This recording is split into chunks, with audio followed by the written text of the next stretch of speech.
مولا نے بات شروع کی جسم پر، توجہ رہے، فرماتے ہیں اصل وجود نفس ہوتا ہے، اوریجنل جو وجود ہے اصل وہ نفس ہوتا ہے۔ یہ جو ہم آپ کے سامنے بیٹھے ہوئے یہ نہیں ہے ہم، یہ تو ظاہر ہے، جو باطن ہے اس کا وہ ہے ہم۔ یہ کیا ہے؟ آپ کیا کہیں گے اسے کہیں گے میرا ہاتھ، میرا چہرہ، میرا جسم، میرا گھر، میری گاڑی۔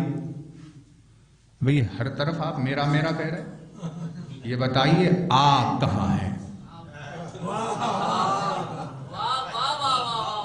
تو یہ ہوا میرا ہاتھ، لیکن یہ میں نہیں ہوں۔ یہ میرا چہرہ ہے لیکن یہ میں نہیں ہوں، میں کچھ اور ہوں، کیونکہ میں کو پہچانوانا چاہتا ہوں، اسی لیے میرا چہرہ سامنے آیا۔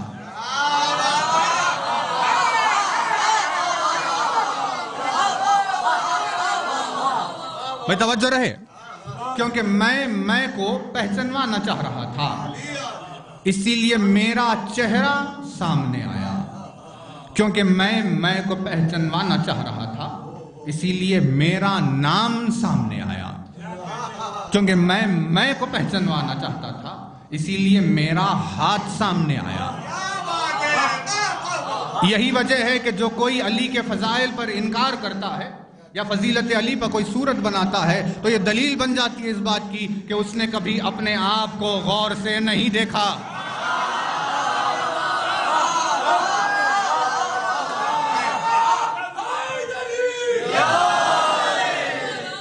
کیونکہ اگر وہ اپنے آپ کو غور سے دیکھتا ہوتا تو اسے سمجھ میں آتا کہ وہ میں کون سا میں ہے جس میں کو پہچاننے کے لیے اس کا چہرہ سامنے آیا۔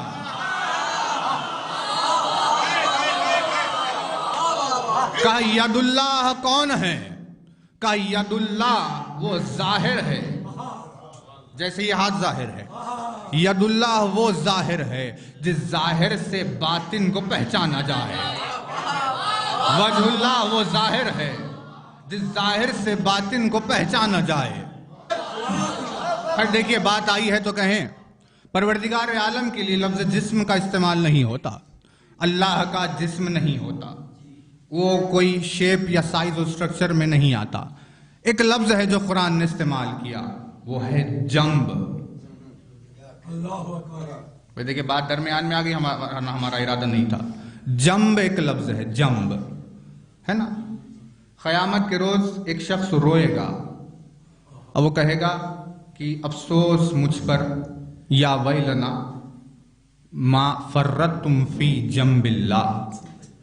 قیامت کے روز ایک شخص روئے گا اور وہ کہے گا افسوس مجھ پر، کاش میں جنب اللہ میں کمی نہ کرتا ہوتا۔ قیامت کے دن رونے والوں میں وہ رونے والا نہیں ہے جو یہ کہہ کر روئے گا کہ میں جنب اللہ میں کاش زیادتی نہ کرتا، بلکہ رونے والا یہ روئے گا کہ کاش میں جنب اللہ میں کمی نہ کرتا، یعنی جنب اللہ میں کمی کی اسی لیے رو رہا تھا۔ علی کے القاب میں ایک ہے جنب اللہ کا، کسے کہتے ہیں؟ کسے کہتے ہیں؟ دیکھیے ہو نہیں سکتا ایک منٹ میں ڈیفینیشن، لیکن ہم کوشش کر رہے ہیں۔ جیم نون بے جنب، اس سے لفظ بنتا ہے جانب، اس سے لفظ بنتا ہے جناب، پہلو کہتے ہیں۔ جناب کسے کہتے ہیں؟ آئیے جناب، تو جناب آپ نے کسے کہا؟ جناب اسے کہیں گے جسے آپ نے اپنے پہلو میں بٹھایا، اسے کہتے ہیں جنب۔ جناب یعنی پہلو میں آنے والا، جنب اللہ یعنی اللہ کا پہلو، جس کا جسم ہی نہیں ہے اس کا پہلو کیسے ہوگا؟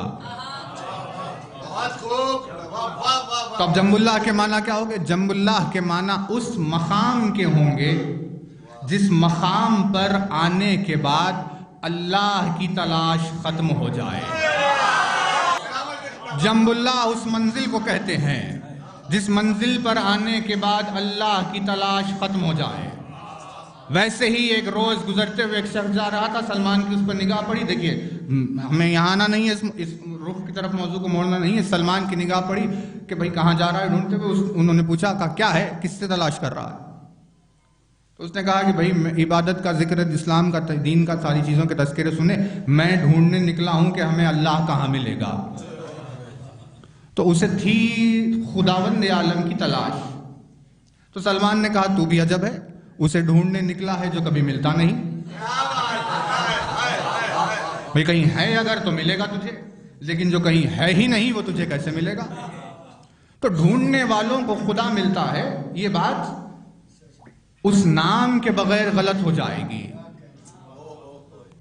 کیونکہ وہ تو نہیں ملتا کسی کو۔ سلمان نے کہا تو اسے ڈھونڈنے نکلا ہے جو کبھی ملتا نہیں، لہٰذا اس کی تلاش کو چھوڑ دے، تجھے وہ تو کبھی ملنے والا نہیں ہے۔ ہاں میں تجھے ایک ایسے کے پاس لے کے چلتا ہوں جس سے ملنے کے بعد تجھے اللہ سے ملنے کی خواہش ختم ہو جائے گی۔